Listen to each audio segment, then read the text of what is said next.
Let me tell you why I went into nursing. I was going to school down in Southern Nevada. I was in a community college. I was doing my undergrad requirements. I was an education major.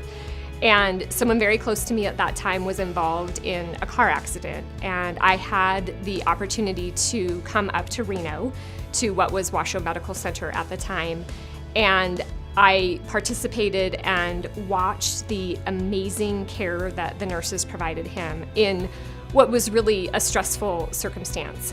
I saw the way that the nurses made a huge difference in the care that he received and the outcomes.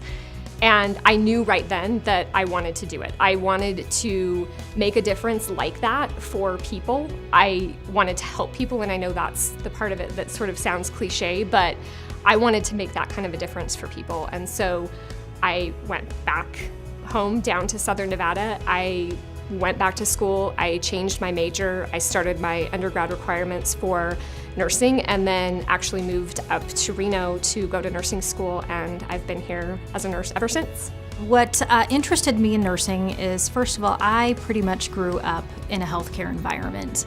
My father was a physician, and from a young child, I spent a majority of my life in healthcare.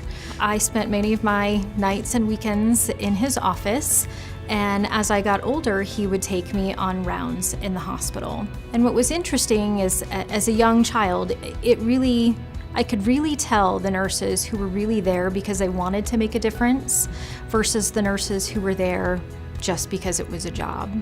So there was an experience where I had the opportunity to meet a nurse, and you could just tell how she wrapped her arms around this patient and family and helped them during a really, really difficult time. And after I had that experience, I knew that this was really the profession for me.